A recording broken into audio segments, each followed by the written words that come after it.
Here are your hosts, Derick G and AJ.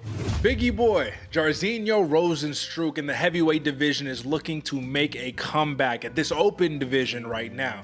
But he's got a tough test in front of him. He's got the one that they're trying to drive up their rankings. We're talking about Jailton Almeida. And folks, if you tuned into this program before, you know we've talked about this guy. You know that he is highly valued here on this program. But I'm going to break it down with none other than my co-host, the Santa Fe Bomber himself, the New Mexico native. Brother, it's another episode of the Bloody Water Podcast. You got to love it. How you feeling, AJ? Derick, I am doing well, brother, and it is understated to say that if you've been watching this show, you've heard the name Jailton Almeida before. This is the dark horse of the heavyweight division. Some people think he's moving up the ladder too fast. I don't think so, Derick. I am very excited for this fight right here, brother. This is going to be a good weekend of fights. Excited to break it down, brother. How you living? That's right. I'm living good. And I mean, listen, man, I don't want to toot my own horn too much, but I have been saying, this guy, Jailton Almeida, you got to watch out for this guy, bro. I'm telling you, when Shamil Abdurakhimov, when he was matched up with him, and a lot of people thought Abdurakhimov would just dispatch him, I said, I don't know what you guys are seeing, but I'm telling you, this guy got a nasty blast double, and he will keep you on that ground. He'll pick you up, slam you down, do the whole nine. But listen, we have to be concerned here, because Jairzinho Rozenstruik is by no means a slouch in this heavyweight division. He's a very, very accredited kickboxer who, if he can keep this fight on the feet, I saw his TKO prop. And to talk about it before we jump into the real nitty gritty, plus 450 TKO for Biggie Boy in the heavyweight division. And he's fighting a light heavyweight who's moving up to heavyweight. I think we got to put some respect on this heavyweight division first and foremost. But I mean, AJ, we've seen crazier things before, right? Oh yeah, Derick, we've seen crazier things when the doors close in the Octagon, and there's a lot of X's and Y's and Z's to talk about this one, man. That's why I'm actually very excited to break these fights down. That's right, folks. And listen, if you are here watching right now and you check that little subscribe button and you're not subscribed, we got a problem. What are we talking about, folks? You need to click the subscribe button, smash it, break out the sledgehammer, and give it a good crack, because we're almost at 570 subscribers, and that's what counts. Because AJ, the goal is 1,000. Slowly but steady wins the race, my man. But what do you got to tell the people? What can they expect when they come here on the channel to check out the Bloody Water Pod? Folks, the big thing you can keep expecting day in and day out, a grind. And the biggest thing that separates us from the folks that are doing it out there on the weekly, monthly, whenever they decide to tune in, is we actually stay accountable and we win you money every single week, in and out, no matter what. You can always come back to the boys over here that are dependable, strong, fluid. Man, you already know the Bloody Water Podcast, your favorite fighter's favorite fight show. That's right. And with that being said, let's jump straight into the TLDR. The quick little run here, folks, for Rozenstruik versus Almeida. Get your screenshots ready. You got to get it now, because I'm about to drop it off the screen, folks. Listen, Bloody Water Podcast consensus picks are pretty heavy, pretty solid, I would say, this weekend. AJ, we've talked about it time and time again. We pride ourselves here on the consensus picks, because if I picked it and you picked it, two great minds going at it. Someone's got to hit, right? We better hit on these. So let's talk about it. Let's get it straight out the bat, man. We've been hyping him up. We've been talking about it this whole time. Jailton Almeida, let's go straight back to him. We got him over Biggie Boy, Jairzinho Rozenstruik, and my one word for, or I guess two words for why he's going to win: indomitable will. Takedowns. That's it. What do you think? I got one word as well, Derick: momentum. The grind and the passion is with Almeida. Never count out Jairzinho though, man. Ian Garry just got a fantastic victory after getting dropped by Song Kanan, a man that a lot of people thought had no business being in there with the man. And now he gets a turnaround against D-Rod, who has had to fight a couple of really short notice opponents in his last couple of bouts. But we like Garry here. Why do you like the young prospect? Woo, I don't want to say momentum again, Derick, but when a man calls his shot and gets what he answered or gets what he asked for, it's time to actually show up. And I think Ian Garry is the man for that job. And you know what they say, be careful what you wish for, because you might just get it. All right, man. Short notice change of events, because this bout wasn't here until just like yesterday, but Carlos the Black Jag Ulberg, right? He's hopping in there against Ihor Potieria, I believe is how you say the man's name. The man who got a lot of criticism after beating up Shogun Rua in his retirement bout and then like flexing and dancing on him and doing the whole nine. Does he repeat his performance against Carlos Ulberg? I mean, we don't think so. I got one word on this one, really: power, man. That's it. Left hook Larry. That's it. What do you think? Woo, Derick, I don't want to say smash spot, but I feel like the brass thinks they disrespected Shogun and they're giving him to the dogs. That's a fair point. I didn't even think about that. That is a fair point. All right, man. And then lastly, a fan favorite here, man. A fan favorite who time is not testing out very well. But Tim, the Dirty Bird Means, is fighting Alex Morono, who's just came off of, once again, another one of those situations, short notice, all that good stuff. I like Morono here, man. I think that he's skilled. I think that he's better everywhere that the fight takes place, and he's younger, so that helps. What do you think? Yeah, man. I mean, the only thing I can really think here for Morono and why I'm going against the great state of New Mexico, Full Camp Morono is a very dangerous man. Very studious, dangerous man right there. So you're absolutely right about that. Never discount the Dirty Bird, but you know what time it is. All right, folks, so that is going to be your quick version of the show. Now, if you're a real fan, tried and true, you want to know why we're picking, who we're picking, we're really going to break it down because our goal is to win you money. Now, if you're in the camp that says, hey, I'm just going to take the picks and I'm going to run, there's nothing wrong with that. There's a place for you here on this program. But a true handicapper, a wise handicapper needs to know why they're betting, what they're betting. And with that being said, let's talk about these fights, brother. Let's get it. Here's to another main card breakdown, courtesy of your hosts, Derick G and AJ. Jailton Almeida is a minus 550 favorite against Jairzinho Rozenstruik, and it makes sense. Game plan, path to victory, strength of schedule, technical analysis, the things we preach so much on this show, it makes sense. But AJ, I would have to be lying to you if I did not look at this plus 425 TKO prop for Jairzinho Rozenstruik, who we know it only takes one shot to put anybody out. I'd be lying to you if I didn't look at that and say, this is madness. What are we talking about? How Jailton Almeida is not a true full-fledged heavyweight. So he has a very peculiar path to victory. He has to play the game plan perfect. Does he achieve that here on Saturday night against Rozenstruik?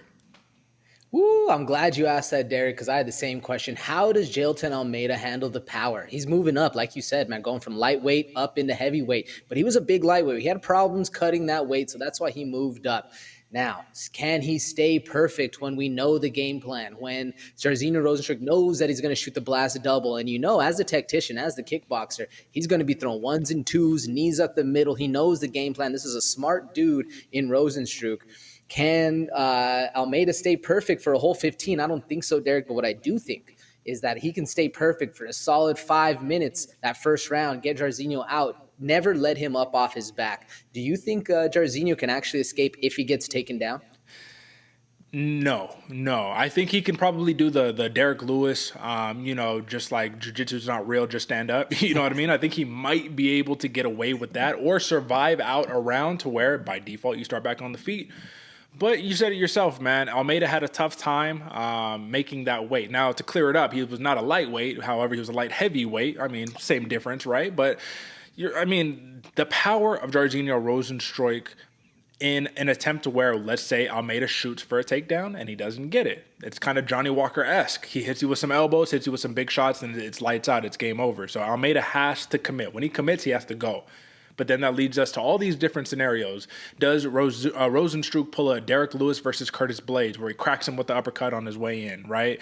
Or does he take advantage? Because here's the thing, Jailton Almeida, if you pick up on one habit, is when he shoots these big blast doubles, he likes to shoot with his head to the right on his opponent's left side. So does Rozenstruik say, I'm going to wait for the knee, I'm going to bring the uppercut, I'm going to bring one of these, or does he say, I'm just going to sit back and I'm just going to wait for you and I'll go back against the cage, whatever you need to do, you know what I mean? Does he play it patient? What's the best approach to try to stave off a hungry grappler who you know is literally going to shoot? You know they're going to do it. Now, is this the best approach? I don't think so, but I do think that the best approach, at least to disrupt things, is putting the pressure on a Jailton Almeida. When I was going back and I was watching the fights, by the way, folks, if you're looking to break things down, twitch.tv/Santa Fe Bomber for the same plug. But while I was breaking things down, man, one thing I noticed, when Jairzinho Rozenstruik is full pressure on, the fight starts, and this dude is swinging for the fences, he ends up well. That fight against, who was it? It was Chris Dawkins, his last one, man. The KO in the first round. He came out heavy-footed on the front foot, gas to the ground. Pedal to the metal. That's the word I'm trying to say. When he comes out with the pressure, this boy is dangerous, man. He's not letting you read things. He's not letting you get his timing. This boy is just throwing heat down the pipe, and it hurts. Now, if you look at him against the Volkov, he was patient. He was calculated. He was reading things. He was looking. He looked like he was a little scared of the power of Volkov. And that's ultimately what led to his downfall. So I personally think putting the pressure on Almeida and Rozenstruik, literally putting the fear of the heavyweight power into Almeida, that's going to be his best path to victory. Now, like I said, I don't think that's the best one, because when you're full forward and you got a guy that's going to shoot a blast double on it, you're almost making it easier for him. Do you think the pressure of Jairzinho Rozenstruik is going to actually stave off an Almeida? Because if you look back at Almeida's fight, who was it against? It might have been Parker Porter. He got hurt. No, it wasn't Parker. It might have been Shamil or Kim. But either way, he got hurt in one of his last fights and instantly shot for the ground, shot for the takedown. If Rozenstruik knows that's game plan, how effective will that be? Well, that's the thing, is Rozenstruik has to just be ready for a counter. If you're going to pressure forward, be ready for the shot. And you have to be ready to counter his shot, right? So you're playing chess the whole entire time. Here's the unfortunate reality. Of course, he's been training for this fight, to make sure that you're fighting the grappler. You have to be ready to sprawl. You have to be ready to get to a hip, things of that nature. You watch Rozenstruik after he gets taken down, there's just little that he does with his legs. And that's the seasoned non-grappler, right? Is you use your arms, you try to bully people off and just bench press them almost. But at the end of the day, if you want to be successful in getting back to your feet and not just getting mat returned 1,000,000 times like you did against Abdurakhimov, you have to utilize your legs in this and not keep your back flat on the mat. Now, the clearest path to victory for Jailton Almeida, and this is what everybody's calling for, is Almeida submission first round, right? And it makes sense. It makes sense. He gets you down there. Why waste your time trying to knock Rozenstruik out on the ground? Just take his back, choke him, and call it a day. It most likely will be a choke, too. You're not going to want to sit back for an armbar against this guy or whatever. You don't want to go on your back. You don't want to do guarded type, submission attacks.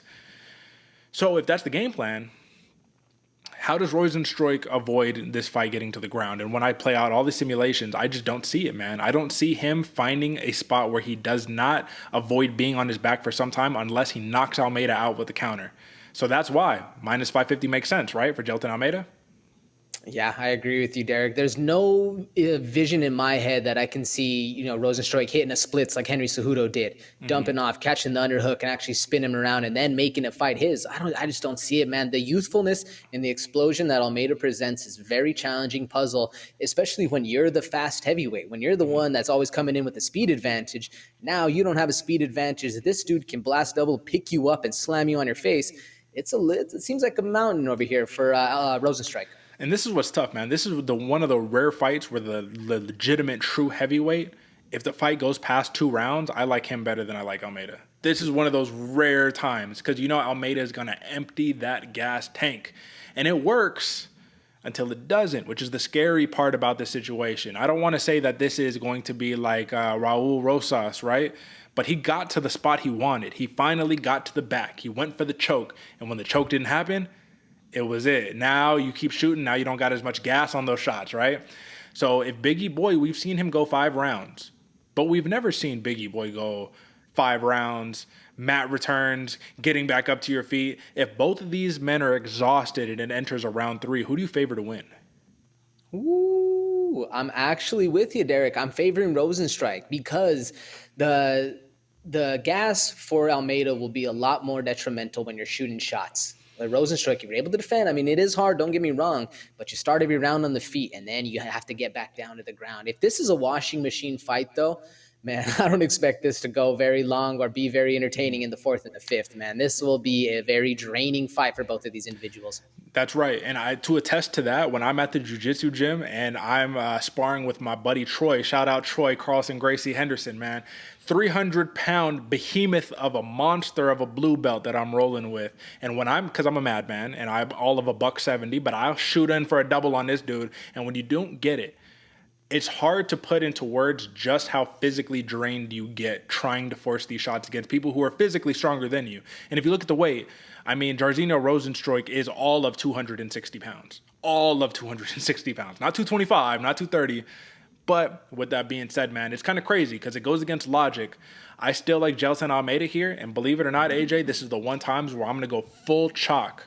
Give me the plus 105 submission, man. I was going to go TKO because I can see how that would be maybe even an easier path to victory for just a ground and pound victory. But when these guys are good at something, you'll notice there's a lot of submissions under Almeida's belt for a reason. They get to the back, they get to their spot, and they finish it. How do you see it?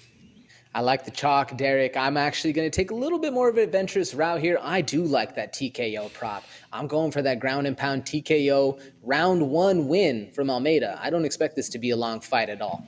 Yeah, I mean, if it is a long fight, there's going to be some disappointment in some people's eyes because it could get ugly quick the longer it goes. You know what I'm saying? All right, man. But let's move on to the co-main event. And this is an interesting one. This is an intriguing one. And this is one of those rare times, AJ, where you never really want to have a fighter have another fight booked up while they haven't even fought their first fight yet. And you know Anthony Smith, he has another fight booked up. However, this is not quite a UFC fight. This is going to be a grappling match against Glover Teixeira on a UFC Fight Pass Invitational, which is awesome to see. Headlined by Craig Jones versus Felipe Pena. So it'll be a fun match, but at the end of the day, Anthony Smith, right, he has business to handle, and he's going to be fighting a dude who came off of a massive victory in Johnny Walker. But Johnny Walker, man, is one of those guys who it's another difficult to bet on. I put him in the same lineage of like the Kevin Hollands of the world. We were just talking about another fighter recently where we're like, Charles Air Jourdain, right? We're like, it's hard to bet on these guys because they're too unpredictable. They do too much athletic, high-flying stuff. Now, Anthony Smith is your bread and butter type of guy, right? Meat and potatoes, if you will. AJ, how can the meat and potatoes approach of an Anthony Smith become the detriment of a high-flying, unpredictable behemoth of a man like Johnny Walker? Man, when you stay calm in there as that tactician, as the guy who's looking and reading things, and you're able to beat that athleticism by pure technique, skill, and reading what he's going to do, predicting it, and actually hitting him before he hits you, which Anthony Smith can do, that's how you beat that, man. That athleticism you're talking about in Johnny Walker is never going to go away. I mean, this dude is high-flying all the time. But if you watch his last fight, Derek, Johnny Walker came out calm, cool, and collected. On paper, this is a very technique versus experience, or technique and experience versus athleticism, and just this funky style that Johnny Walker has. But that's just on paper, Derek. To me, this goes a lot deeper. This is a very hard match to choose because, yes, Anthony Smith is a technician in there. He's very tactful. He's going to fight his fight regardless. But he's also a gangster. Don't let the presentation on ESPN, the eloquent speeches, anything like that fool you. Anthony Smith is a dog in there, and he's not going to say quit. He's not going to take a step backwards against a very athletic Johnny Walker. And as much as Johnny Walker is that funky guy, he's going to hit the worm in the middle of the octagon, whether he tore his shoulder or not.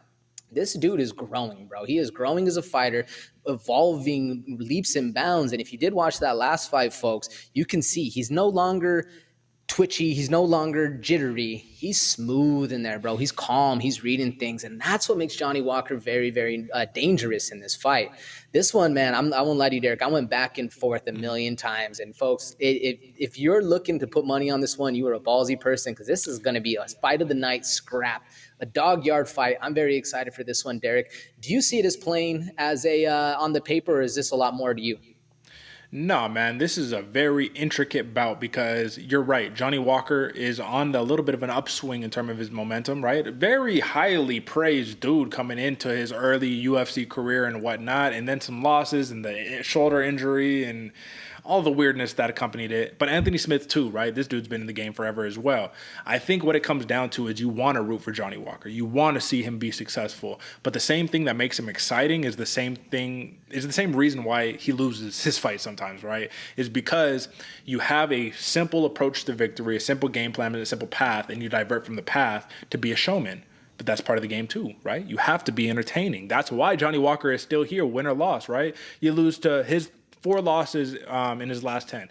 Corey Anderson, Nikita Krylov, Thiago Santos, Jamal Hill. Not bad losses by any stretch of the imagination, but when you're this guy who's supposed to be the next champion or whatnot, it doesn't, you know what I mean? It doesn't ring too well. Now, this is my big question. Yeah, he had a fantastic performance against Paul Craig, but let's not forget, he threw a big front kick, got his kick caught, and then was able to finish the fight. Did you take into account that Paul Craig never let go of that leg? Even while he was being finished. The fight was done, and he still had the leg. Okay. Yeah. So what happens when that same scenario happens, except Anthony Smith does what Jan Cutelaba did, and he picks up the leg, and he trips him, and he puts him on his back. Now, Johnny Walker has some great jiu-jitsu. We love some Johnny Walker. But Anthony Smith is a seasoned black belt who, don't forget, I just mentioned, he's about to do a grappling tournament with Glover Teixeira. Also, seasoned black belt right there. Yeah, he's older. That's not the point. What happens then? You're right, Derek. And because both of these guys are so skilled on the ground, I don't really think it's going to hit there. Or if it does, it's going to be when somebody gets injured or, like you said, kick caught, random situation. I think both of these guys are going to fire versus fire. It's going to cancel out. And if they do hit the ground, Derek, I'm expecting a lot of cautious stalemates. I don't really see either of these guys going for some big finish, some crazy move, just because they know how dangerous the other opponent is. So I'm expecting a kickboxing match, man. That's why I'm saying this might be fight of the night right here. What do you make of this statement that Anthony Smith gave in the pre-fight presser? And you know Anthony Smith is a very, how would you say, he's an intellectual of MMA almost, right? He thinks in depth about this stuff, podcasts, commentary work, all that stuff.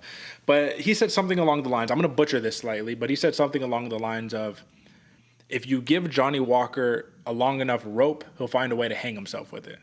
Meaning, because I know that sounds kind of weird coming off just like straight up, but like ultimately meaning is that he's so skilled, but he always finds a way to put his win in jeopardy, which is what I mentioned earlier. What do you make of that saying coming from Anthony Smith?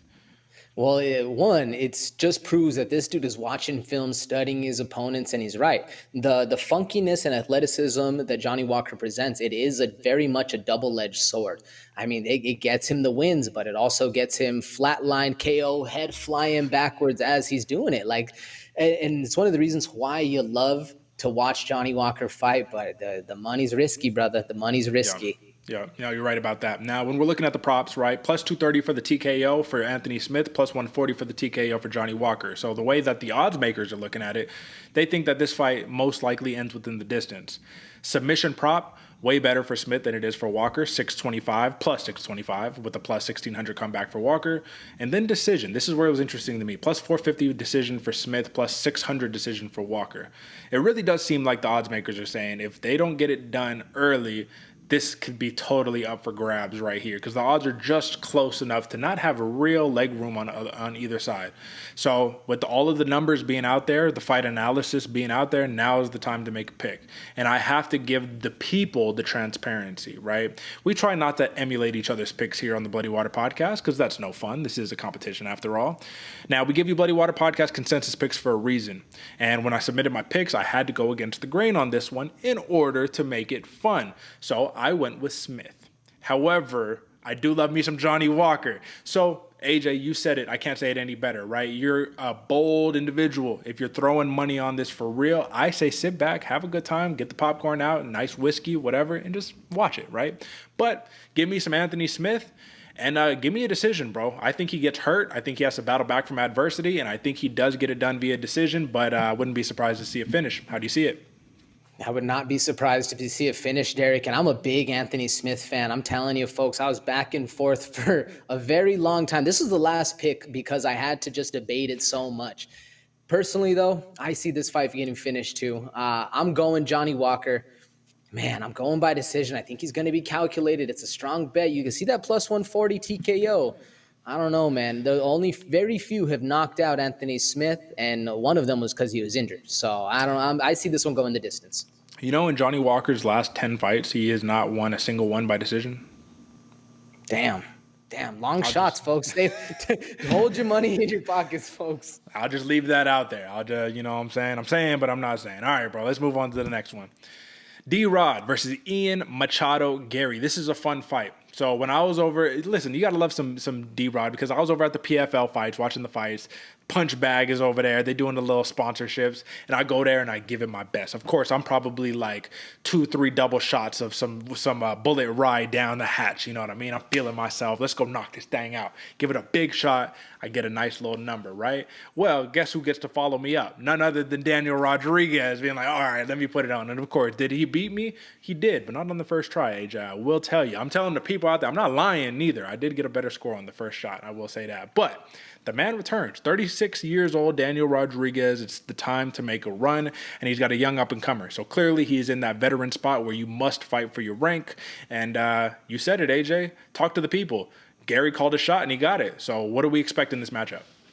Woo, and like you said, Derick, you better be careful what you ask for because D-Rod has hands of steel. Right. Now, with that being said, man, what I'm expecting out of this fight is a very polished, very calm Ian Machado Garry until he sees blood in the water. And then that youthful kind of inexperience comes out. D-Rod, I think, is going to keep this fight standing. I think that's what both of these guys want, is just that old school playground fight. We're up here, we're knuckling up, let's go down and get it. Have a lot of fun. They're both very cordial to each other, so there's not a lot of bad blood, even though Garry called out Rodriguez. But, man, I think that's all going to change, and we're going to see a dogfight in here. I don't know, Derick, exactly how this one breaks down because because Garry has so many different paths he can choose from. It makes him a very volatile pick in my book just because he can do many different things. But will the pressure of this, will him calling his shot, will he be moving up the ladder too fast? Will all of that kind of add up and fester and solidify in something that provides a lot of show anxiety? Personally, I don't think so. I do think he's going to be the better man in the stand-up battle. Do you see it the same way? Yes and no. Now, I can't lie to you. I saw a video where Daniel Rodriguez walked past Ian Garry. Did you see that video?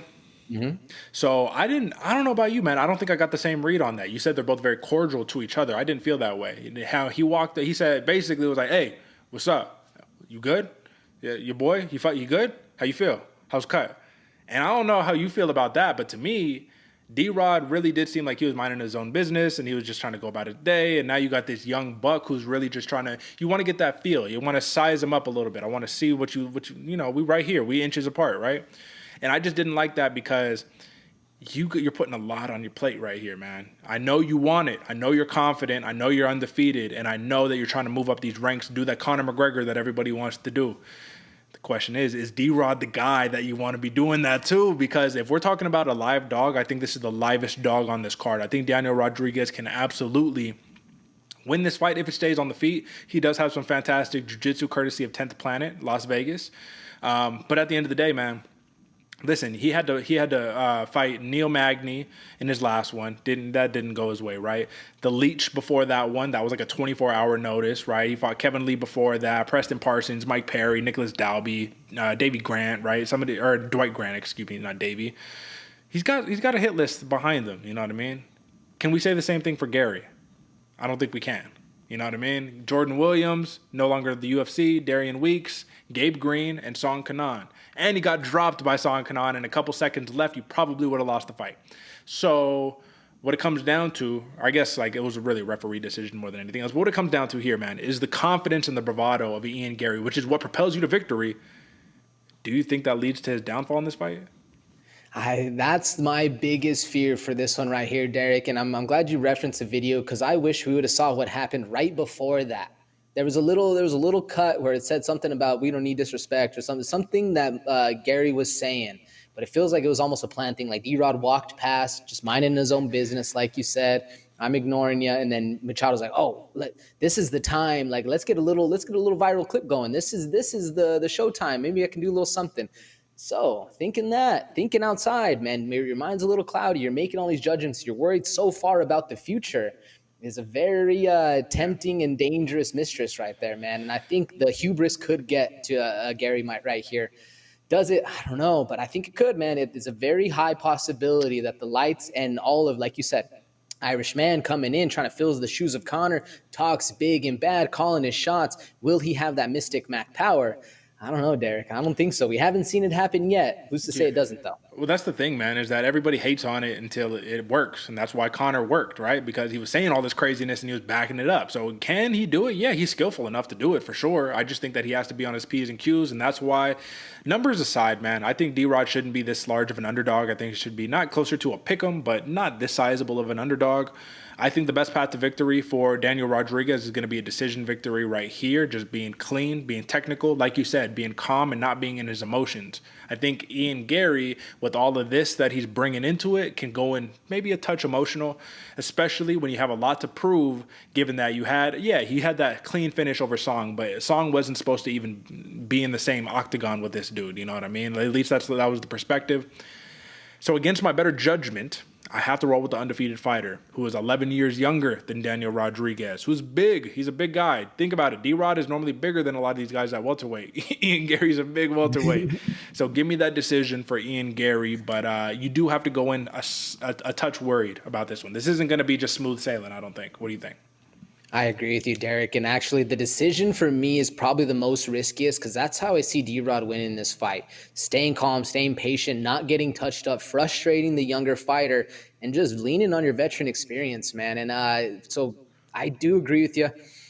Man, that decision prop, I could say this is a hard pick. I'm going with the TKO. I'm going round 3. It's going to be a late one. I think we're going to see a doctor stoppage. Give me a TKO, Ian Machado, Garry, round 3.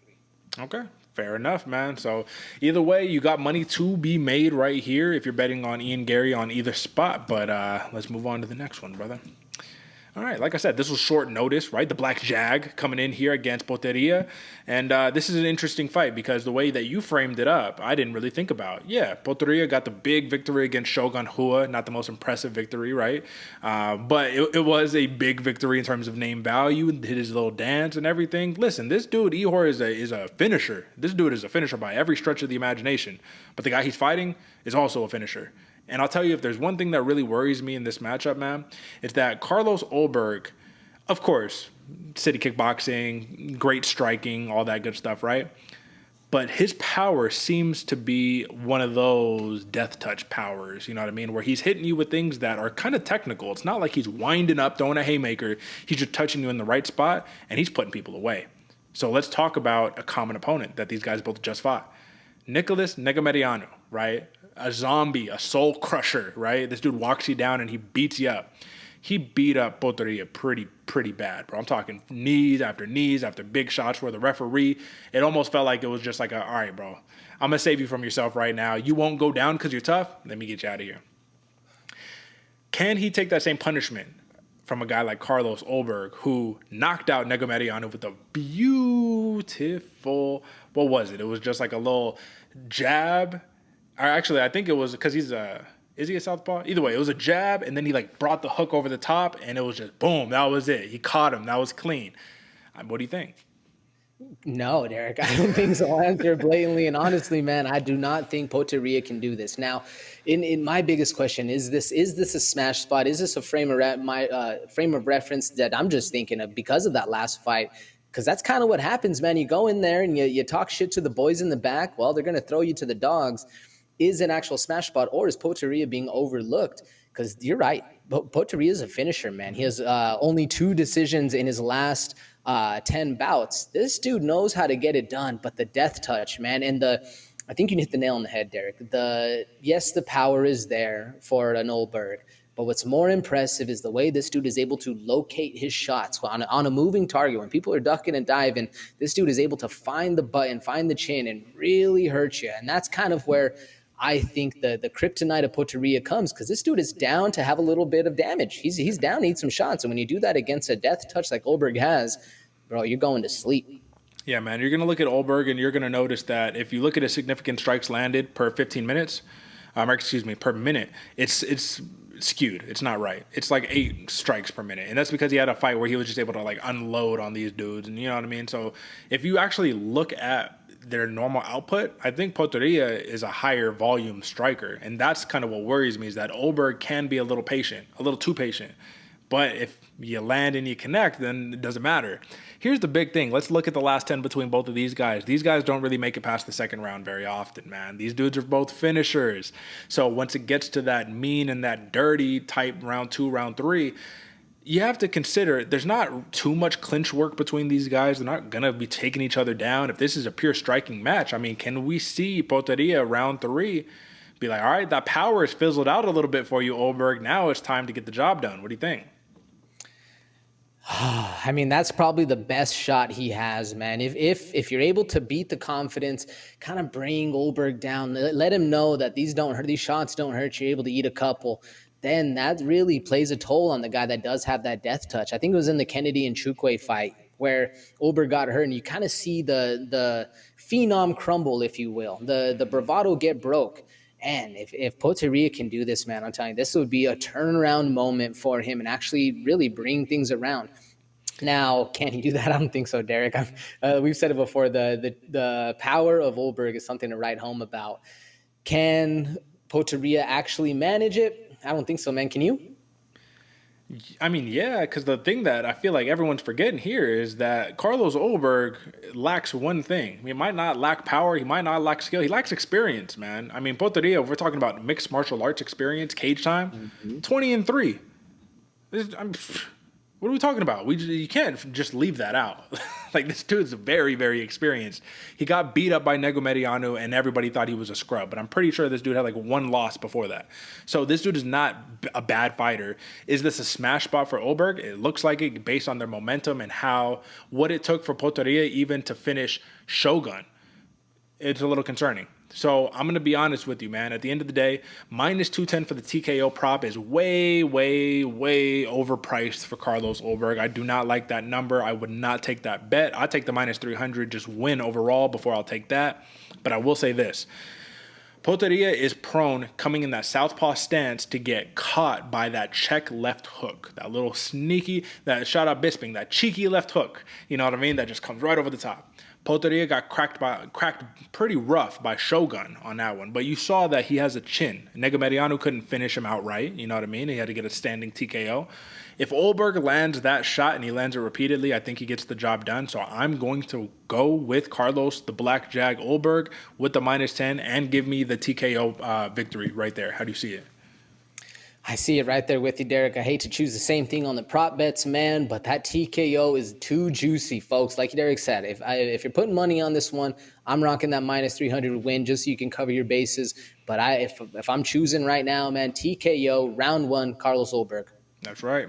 All right, man. And then to start us off on the night, the Dirty Bird, Tim Means, he makes his return against Alex the Great White Morono, man. And it's interesting because both of these dudes are coming off of a loss. Morono coming off of a rare TKO loss to Santiago Ponzinibbio, a fight he was winning. Also, he did take it on very, very short notice. So, there's that. But then you got Tim Means, who lost a split decision to my man, Max Payne Griffin, right? And then got choked out before that by Kevin Holland. So it's just a weird spot for both of these guys, but you cannot sit here and lie, man. Tim Means, at all of 39 years old, man. He's fighting a young, hungry 32-year-old Alex Morono, who is looking to get back. Now, in the grand scheme of things here, AJ, I don't have a lot to say on this fight. We know what Tim Means is capable of. This dude can do a little bit of everything. But I think Alex Morono is just a step better everywhere the fight takes place. Technically, mentally, on the ground. There's one place, though, AJ, that I think that you will never be able to outdo Tim Means in, and I think that's simple, just having that dog in you. I don't think you could beat Tim Means in that category. Is that enough, though? That's the question. Is that enough to beat Alex Morono here? Well, Derick, I'll tell you, man, any dog from New Mexico, you can never bet against him because that's how we were born and bred, man. Now, can Morono overcome that with pure technique, skill, and in a gas tank? Because I think that was the only thing that stopped him in that last fight against Santiago Ponzinibbio. Round 3 came, and he was, not training to 5. Homeboy was just training to train. And when you're just training to train, you take those last couple minutes off, and that's kind of exactly what happened in the Santiago Ponzinibbio fight. Now, my big question, Derick, because you're right, I don't have much to say on this. We know what the Dirty Bird can do. This dude, he's going to get in there. He's going to make this a fight. He's going to make it dirty. Morono, he has a full camp. He's coming in prepped, ready to go. Everything is kind of seeming to align for the Morono camp. Now, really, we can see what Morono's fighting for, but my big question right here is, what is the Dirty Bird fighting for? Is this just fame? Is this money? Is this hold your spot? I don't think this dude's going for gold anymore. Is this a payday? Is that really something worth fighting for? And does that even come into effect right here? Or is this just another scrap for the Dirty Bird? When you're how many fights deep, man? When you're 40-plus fights deep like Tim Means is, you're 40 years old, Everybody knows Tim Means, as we've spoken about this before, the blue-collar, hard-working man. He had a reputation that did precede him quite well once upon a time. He wasn't always this holier-than-thou Tim Means, right? But today, man, I think you fighting just because you're a fighter, and that's what you know what to do. You know how to fight, man. And how many options do you have outside of doing what you do best? When you know that you're game, when you know that you can compete, why not take the fight? And I think it's probably something that drives him to want to compete is fighting a hungry young dog like Alex Morono, a skillful welterweight. But at the end of the day, man, you're right. Alex Morono's why is much larger. He still wants that shot, that belt. Tim Means, a little bit of money doesn't hurt. He's the bigger fighter. He's the longer fighter. It's probably going to be a nice little, outing there until Alex Morono, if he does it, decides, let me break out some jiu-jitsu and let me make you regret all decisions that you made taking this fight. But I love me some Tim Means, man. And I wish it didn't have to be this way. But you and I, we've come to the consensus on this. When you're at this stage of these fighters, just like D-Rod is, you're fighting for your rank. You're fighting for your job, ultimately. Why should you remain employed when you have these young, hungry killers who are looking to take your spot on the roster? And it's kill or be killed out here, baby. So with that being said, man, how do you see this one? Man, you're right, Derek. Kill or be killed. I think the jab that Alex Morono has with the counter striking that he presents is going to be a very challenging challenge, very, very difficult challenge going forward for Tim Means.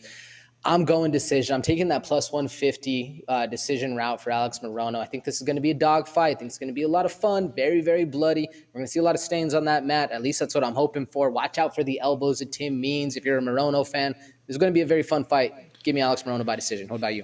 Yeah, I don't really see it any other way. I think Tim Means has the chin still remaining to not get finished by Alex Morono. But here's the one thing about Morono that I wish he would use more that he just refuses to use for whatever. He does not like to use his jiu-jitsu. He would rather stand. And he's talked about it before. He was all like, if I win my fight via decision, I didn't really win. I'm looking to knock you out. I'm looking for a performance bonus.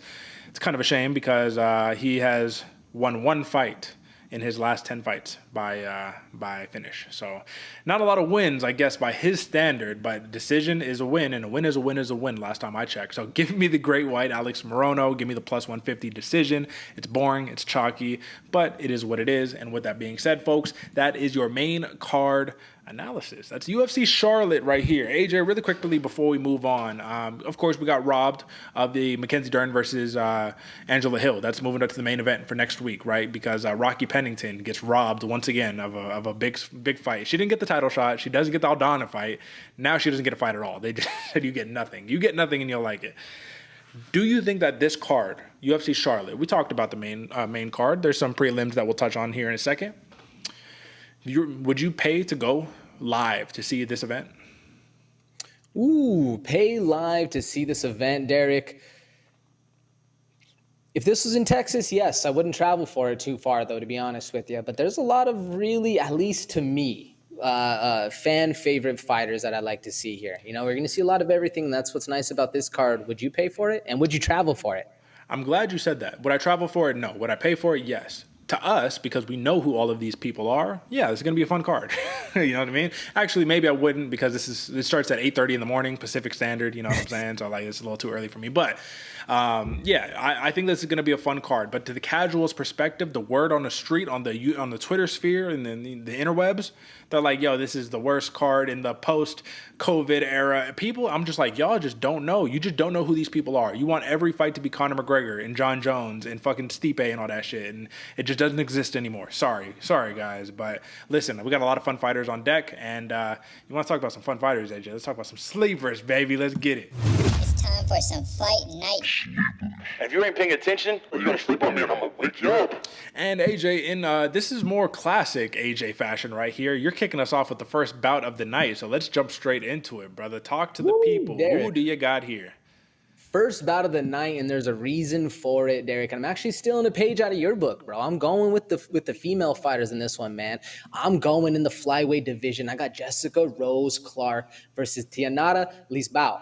Now, if I butchered that name, I'm sorry, but it sounded good to me, so I rolled with it. But why I chose these fighters, man, obviously we've seen Jessica Rose Clark. Yeah, she's had a little bit of rough outings in her last two fights, but this girl brings the fun. Now, if she, in her mind, is looking for just a win, we can't see a decision fight here, so I will preface it with that. But if Jessica Rose Clark is looking in there to perform She's going to be very dangerous, man. Her hands are slick. Her IQ's high. Very, very fun fighter. One of my favorite female fighters in the flyweight division. But if you go over to Taneria, now this girl, bro, is very dangerous. She's a finisher. She's very, very sneaky. And with not a lot of film on her, makes her even more sneaky, man. You can see she's won a lot of fights, but this is her UFC debut. Going against not the most well-known name, but a very dangerous fighter. I like this one because both of these fighters bring the pressure, bring the finish, and are always looking for that payday bonus. And that's what makes a sleeper fight fun, folks. You got to tune in early. Like Derick said, it starts early on the Pacific time, so make sure you're setting your alarm, get up, and come watch. That's right. And I will say that this will definitely be a fun fight. I'm interested to see what the Thai Panther has to offer. You know what I'm saying? I'm talking about Liz Bao. But for Jessica Rose Clark, man, my only concern is that is it not alarming that her biggest victory to date in her last 5 fights is Jocelyn Edwards? It's just a touch concerning. That's all I'll say about that one. I would love me some Jessie Jess, man. But yeah, losses to Stoliarenko, Edgar, and Pani Kianzad, man. You know, she got to get this one. I think that's the key. And with that being said, let me jump into a very, very fun sleeper, if you don't mind me saying myself. Folks, I'm talking about Gabe Green versus Bryan Battle. Bryan Battle, man, this dude gets skinnier and looks different every single time that you see him. And now you might remember the dude from Tough who had the long hair, was a little chunky, the last pick on the show who ended up winning it all. Well, now the dude got the platinum blonde. He got the 6-pack. Quads is looking shredded. My man is ready to go, especially when you come off of a nasty, nasty loss to Renat Fakhretdinov, where this dude had more wins on his consecutive win streak than Bryan Battle had fights. That's how you know this dude is game, because he picked up the fight and said, fuck it, give me whoever. Now you got a Gabe Green.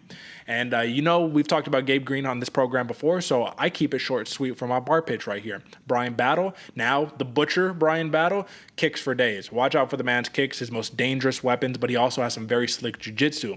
For gifted Gabe Green, he likes to walk forward, might initiate a little bit of a clinch, but at the end of the day, these two men are going to be swinging and banging. You got the tall, lanky dude in Battle, you got the short, stout dude in Green, and I will be surprised if someone does not get their lights absolutely shut down here in this division right here. Bryan Battle's new home of 170 pounds. AJ, I know you probably like this matchup. What you think? Derick, I had to check the Discord because when I was putting my sleeper in, man, I was like, ooh, Bryan Battle, Gabe Green, this is going to be a fire fight. And you might think that the power resides in strictly Gabe Green, but Battle has something for you coming back, bro. This is going to be a very fun fight. Ask Takashi Sato about that power, and you'll hear some great things right there. All right, man, you know what the sound means. The sound means, we're talking about some prelims. But I refuse to talk about any prelims. If you haven't subscribed to the show yet, folks, so hit the subscribe button.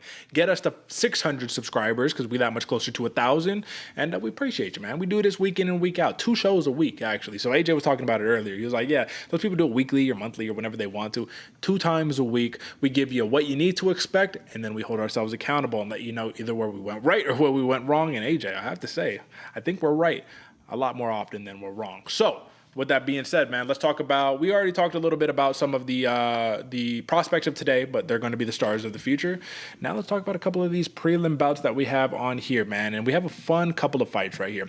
Cody Stamann versus Douglas Silva de Andrade. Now, I did not make this a sleeper because I do see high probability that it goes to a decision, but 2 athletic specimens who can wrestle all day long and crack each other with mean overhand shots. I mean, that's got to be a recipe for just some fun. What do you think about that? Ooh, and de Andrade is an absolute dog. This boy is mean in the cage, and he's looking against a very mean Cody Stamann as well. I'm excited to see how the wrestling goes against these two. It's going to be an up-and-down washing machine-style fight. I'm looking forward to this one, Derick. I think I'm going to lean Stamann on this one, but I love me some Andrade too, man, so it is tough. This is a rebooking. Carl Williams versus Chase, the Vanilla Gorilla Sherman. Still don't like the matchup, but here we are. Now you got to take the fight. A lot of people are calling for Chase Sherman live dog victory right here. And I see that because if he can keep the fight standing all day. But if he can't, Carl Williams is going to mat return you 20 times. Wrestling is the kryptonite for Chase Sherman, who is a bare knuckle fighting champion of himself. How do you see this one going? Same as last time or what? Man, I see it exactly like you do, Derick. I don't know if you see this, but how you laid it out. Carl Williams, Going to be Matt returning him all day long. Chase Sherman, as good as he is with the 1s and 2s, this boy has a very narrow stance, and it's hard to evade when your feet are basically touching. That's a fair point. I didn't know we were bringing up technical analysis right here. Let's go, baby. All right. Okay, man. This one actually got kicked off of the main event, which I was a little sad about, but it's a legend, the immortal Matt Brown versus, I mean, come on, man, Court McGee. We're talking about a true veterans matchup right here. You got to love to see it. This has decision written all over it, and it makes me sad because if we would have saw this fight like 10 years ago, it probably would have been a lot more exciting. But hey, man, Matt Brown versus Court McGee. How do you like it? Are we going to be disappointed? If you told your buddies about this who never watched MMA and you're like, bro, Matt Brown, Court McGee, and then they watched it, do you think they'll be disappointed? I can see it. I can see the age taking a toll on both of these fighters. But at the same point, Derek, I can also see this one being an absolute barn burner, blood everywhere. These guys leaving it all in the cage because you're right. They're both old school vets. Not much you're fighting for besides a paycheck. And you're on the featured prelim, adds a little bit of salt to that wound that they bumped you off of the main card. So I think they're going to go for it on this one, man. I'm expecting a firefight right here. You know what, AJ? I don't know why I'm blanking on the fight that just took place, but it was one of the most fun fights that we've seen from two veteran fighters where they both did the double retirement. Why am I blanking on their names? Who is it? Oh, man, I know what you're talking about. It was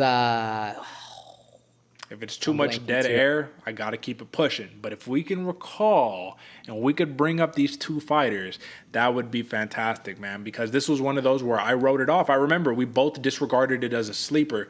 And when the fight actually came, it ended up being, I think, fight of the night for the entire card.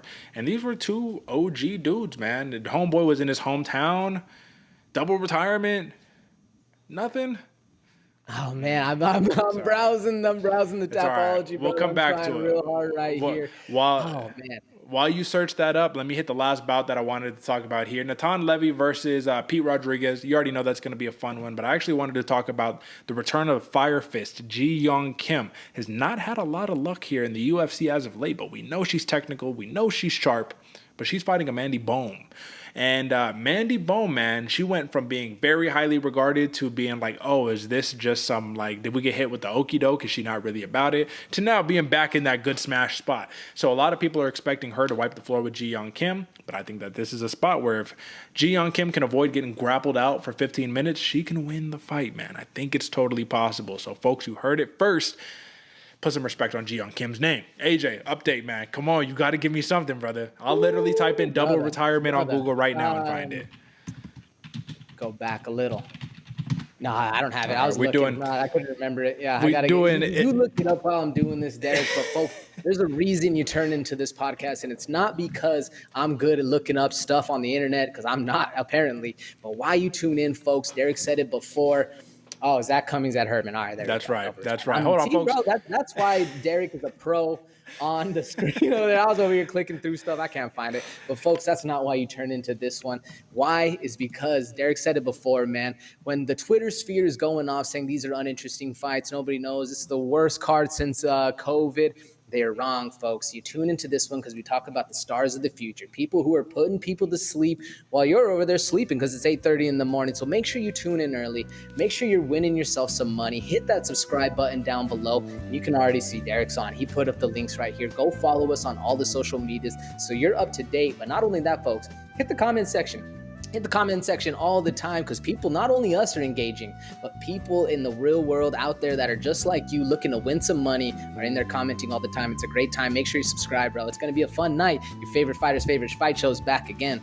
Listen, my man hit it with all the different angles. I can't even say nothing on that. Folks, just remember, it is a great day to be great. So let's go ahead. Let's make it happen. By the time that you're watching this right now, we're just going to be one sleep away. Shout out John Anik from UFC Charlotte. That is it for us, folks. You know where to find us. Shout out to my man AJ. Holla at him on twitch.tv/SantaFeBomber, BloodyWaterPodcast.com, YouTube.com/BloodyWaterPodcast. Tell a friend to tell a friend. You know what time it is. That is it for us, folks. And until next time, peace.